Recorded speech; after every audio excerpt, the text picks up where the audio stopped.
What's going on, ladies and gentlemen? Welcome in. It's 1TS Daily right here at One True Sport. I am your host, Zack Heydorn. Good to be here. Apologies on yesterday. I was under the weather and had no voice. And so hopefully we can keep it going here today for the show and make sure that I can talk tomorrow as well. But it's a blast to be here. We got a lot to get to. Big night last night on Monday Night Raw. Some news this morning concerning one Ronda Rousey, and those news tidbits are always a blast, and just fun to be here with you. I've missed it the last few days, so this is 1TS Daily. We are live every single Monday, Tuesday, Wednesday, Thursday, and Friday, one right here on the One True Sport YouTube channel, talking with you about the news of the day in wrestling, big shows, previews, reviews, all sorts of stuff. And with AEW All In coming up this weekend, it is going to be a busy week here in the 1TS Daily world. So thanks to everybody who's tuning in live on YouTube. Thanks to everybody who's also watching on Twitter. If you are catching this after the fact and you are a One True Sport member and you've downloaded this as a podcast, hello, and thanks so much for your membership. If you're interested in becoming a One True Sport member, head to onetruesport.com right now, and you can find all the membership options that we have. There's lots of them that get you access to this show, of course, as an audio show every single day, but also some of the biggest legends in professional wrestling. Rob Van Dam, Kurt Angle, Medusa, Arn Anderson. I mean, the list goes on and on and on. And you can check that all out now at onetruesport.com. As for today and as for this show, as always, I've got the super chats turned on. If you're willing and able to support the show with a question, any contribution helps. So drop your questions in, drop your comments in. About any topics at all. I will make sure that we get to it. Live chat's open as well. I see everybody filing in there now. So good to have that thing up, rocking, and rolling. Boy, Monday Night Raw last night. Let's start there because it was a busy night. I don't know. I'll go on a limb and I'll say that I don't think it was as good of a show as last week's show, but it was still a pretty solid show, a good showing for WWE with Bash at Berlin kind of on the horizon here in a little over a week. The biggest development to me from last night is that we have an official Drew McIntyre versus CM Punk rematch set for Bash in Berlin. It's going to be Punk. It's going to be Drew. They will wrestle in a strap match. And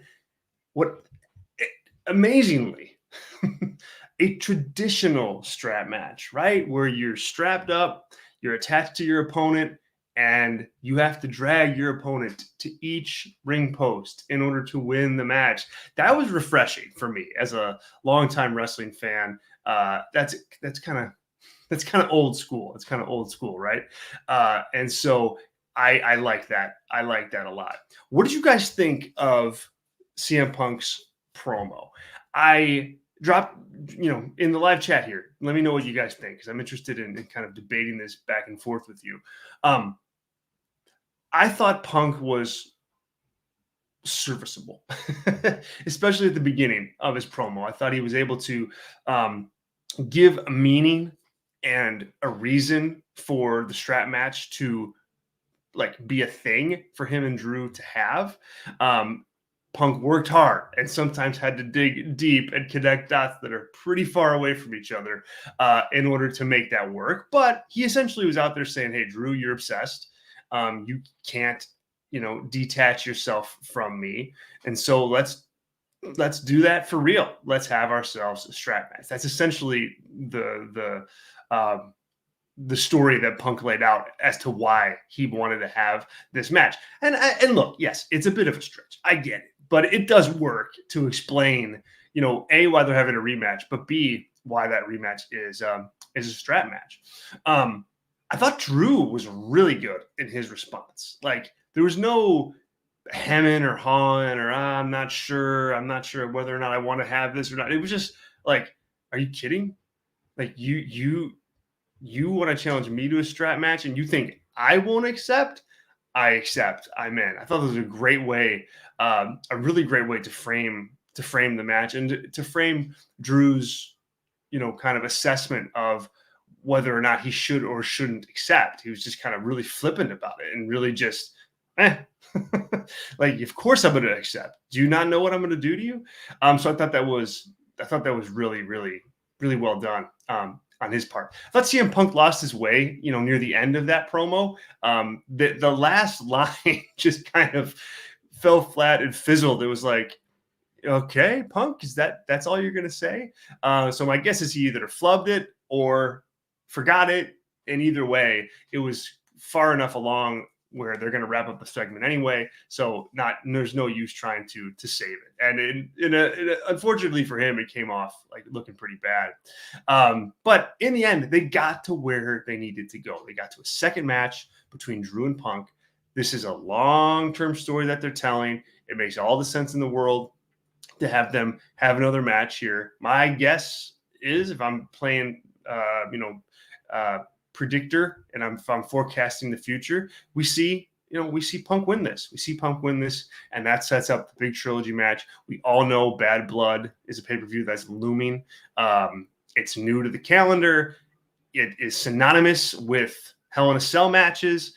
One can only assume that these guys are going to be wrestling inside Hell in a Cell at some point this fall. And this match is another chapter to get there. And I like that. I like this arc. I like the arc that they're taking here of tying these two together for almost the whole year. That's where we'll be at, once they get into the ring for that third and final match. And so this is good stuff. I think it helps Raw, as a pillar kind of feud for that show. As far as CM Punk goes, strong reaction for him once again.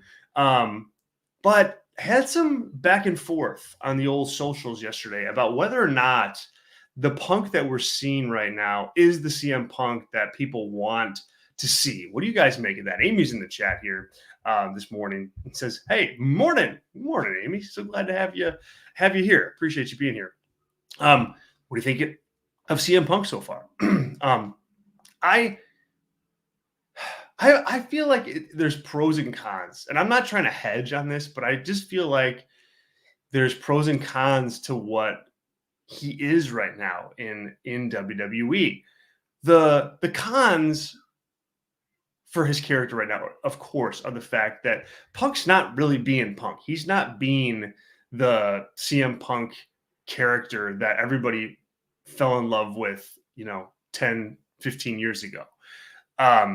That edge hasn't been there yet. We haven't seen, that kind of pipe bomb-esque type promo. He's kind of just kept that all close to the vest, and that's not who he's trying to be. Now, on one hand, I understand criticisms of that. I mean, I really do. It's like, hey, that's the character. It'd be like Steve Austin all of a sudden not flipping the bird or not drinking beer. That wouldn't fly, and that wouldn't be very entertaining either. A Punk with no attitude, a Punk that's not a Punk, maybe that is less interesting. And I think that there's definitely an argument for that. On the flip side, though,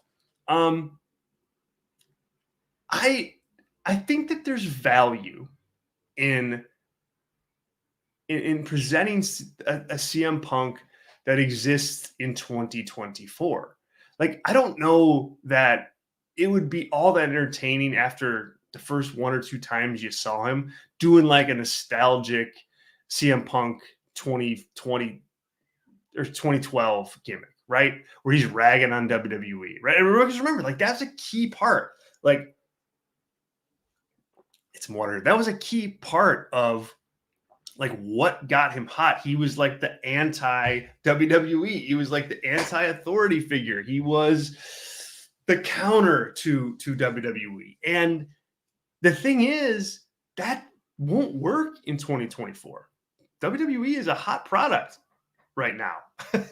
I mean, ragging on it is not going to get him the same type of reaction. Now, sure, you could like feature Punk in a different way and like have him go up against other things, but I think they're having a little bit of a hard time here figuring out how and when to showcase that Punk edge and that Punk attitude without, you know, just having him go back to his roots of nostalgia and bury a company that doesn't and shouldn't be buried at this point in time. That's a tough line to walk, and I think they have to walk it. They have to walk it, number one, because like that is the character. But the other thing is with Punk is like he's not that guy anymore. I mean, I don't think he is that guy anymore. He's older. It's not. I don't think it's as believable to watch him say some of the things that he used to say about pro wrestling now when he's in a completely different spot, working less states, getting paid a lot of money. It's just not the same type of situation. I don't think you want to have like a CM Punk character out there just to have him out there. I think you need that. The part of the essence of CM Punk has always been his authenticity. What's real? What feels real? What can he make you feel like when you watch him? And if he's going to be out there trying to convince you of something that just isn't true, I think fans will see through that. That's not what he brings to the table. And so, yes, it's a situation to watch, and yes, it's a situation to monitor, but I'm okay for, a few weeks here, a few months here even, now that CM Punk is a regular wrestler on WWE TV, that, you're going to have to find your place with him. And I think it's going to take more than just a couple weeks to do that. Get your Punk thoughts in. If you want to chat CM Punk, get it in the super chat, get it in the live chat. Thanks so much. If you're watching this video live on YouTube, hey, do us a favor, hit subscribe on our channel, hit like on the video, man. Gosh, the likes help so much, guys. I'm learning this YouTube thing, as we go here. And, my background's in radio, not YouTube. And so it's fun to learn about this stuff as it goes. But one thing's for sure, the likes help. So hit like if you're watching. I appreciate that. Also, we have a Intercontinental Championship tournament beginning next week. Bron Breakker, a really good video package for Bron Breakker, by the way, this week on Raw that just showcased him as this like lethal champion who's going to be the face of the company. I mean, they put a lot into that, and they said some words about Bron Breakker that matter for sure. We know that Jey Uso is in the tournament. I think that's the match you go to. Now, he's the only person we know that's in the tournament, by the way, I believe. And to me, that's a smart match. Yeah, I know you don't want Jey to like do a job like that to Bron Breakker, perhaps, but man, sometimes it is what it is. And I think Jey would be a really good opponent for Bron Breakker right now, especially if you want Breakker to be a heel. If you don't want him to be a heel, then you might want to pump the brakes on that match. But if you are convinced that his future, at least in the near future, is as a bad guy, Jay's a perfect opponent for him to wrestle with. So we'll see how that tournament shakes out. But that's going to start up next week. Also next week, Bo Dallas is going to have his first singles match against Chad Gable. Big news. I'm of the mindset, I'm getting further and further along in the mindset of, hey, it's time to see something from the Wyatt Six. Like, we need to. I just think like they got to get somewhere with it. It can't just be this forever. That's the problem that some of the Bray Wyatt stuff got into. It just kind of stagnated eventually. So they got to get somewhere with it. They got to go. I'm not saying it has to be next week or even in the next few weeks, but there has to be some kind of long-term direction that they start to lay out of what they want to do, why they're around. Do they want to win matches? Do they want to win titles? Like they gotta. It's time. It's time. Like the pop for them just showing up is gonna wear. And you want to get to the business at hand before it starts to wear, so people have something to continue to invest in. So last night was fine for them. Next week should be fun with Bo Dallas Wrestling, but didn't change the fact they got to get somewhere. They got to get somewhere quick. Also on last night's show, we had a big main event: Randy Orton versus Ludwig Kaiser. Solid main event there, exclusively to to beef up the Orton Gunther match for Bash in Berlin. I think nice weight for that feud. But the promo to start the show between both guys was strong. This is the best babyface Randy Orton we've seen up until this point. I mean, I know that that's a low bar to clear, just because there's been so many misses in that department, or quick hits that kind of faded away. Now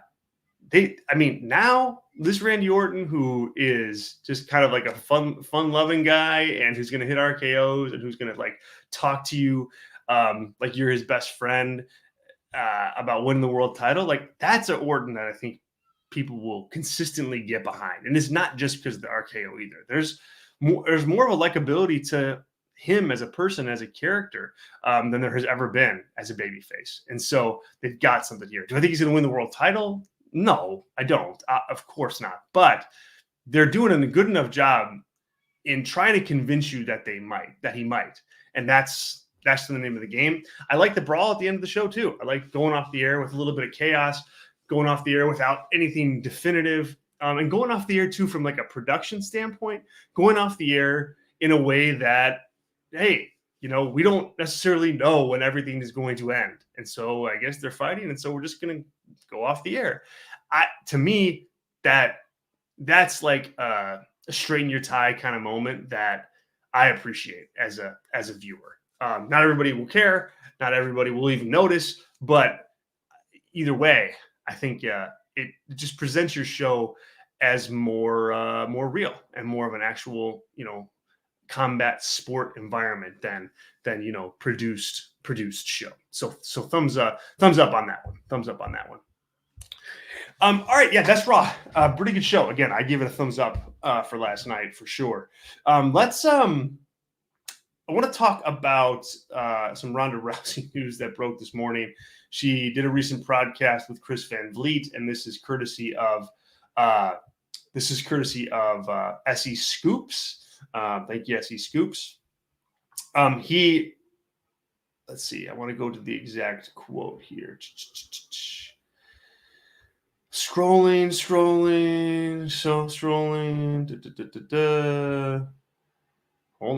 Hold on a second, folks.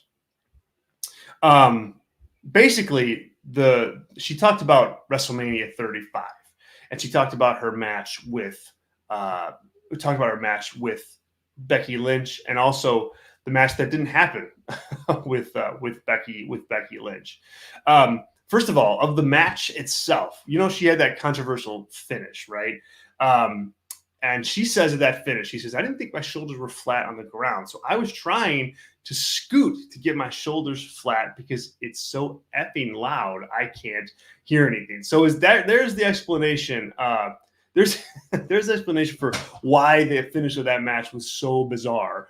And I don't know. I don't know if I believe that, Ronda. I don't know if I believe that one, but hey, you're out there with it, so I guess we'll take it. But it'd be very Ronda-like to not to not know how to take that finish when you're losing for the first time in your WWE career.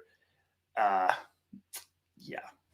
We'll just kind of leave it at that. But also, she commented on why a match with Becky Lynch never took place. And she exclusively blames Vince McMahon for that in this interview. She said there's one person to blame, and it is Vince McMahon. Vince McMahon. I don't know.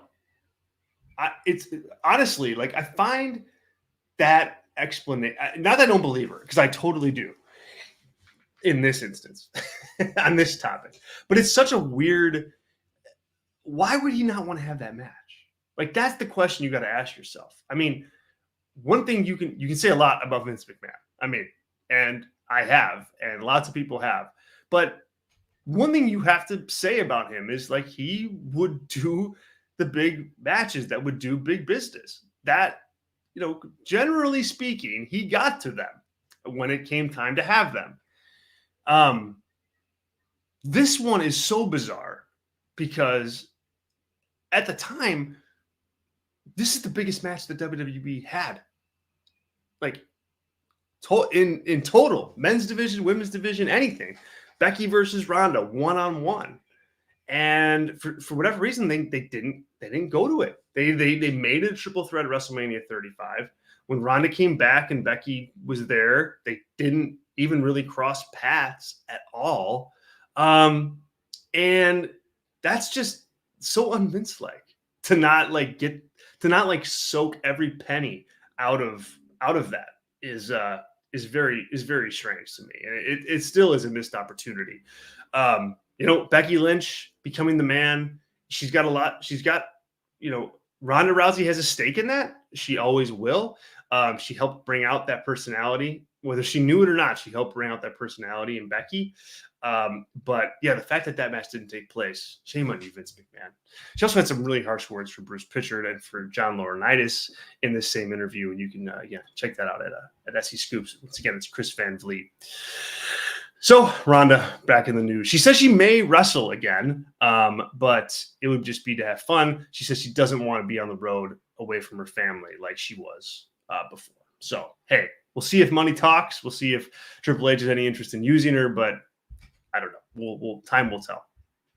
All right, and then tonight we have NXT. It's Joe Hendry versus Wesley versus Pete Dunne in a triple threat match for a shot at the NXT Championship. There's a gauntlet eliminator for a shot at the NXT Women's Championship at No Mercy. It's Ren Sinclair, Adriana Rizzo, Sol Ruca, Jada Parker, Kendall Gray, and Carmen Petrovic. And I'd like to see Sol Ruca win that. Hank Walker and Tate Ledger are going to face Luke Gallows and Carl Anderson. Lola Vice versus Wendy Chu.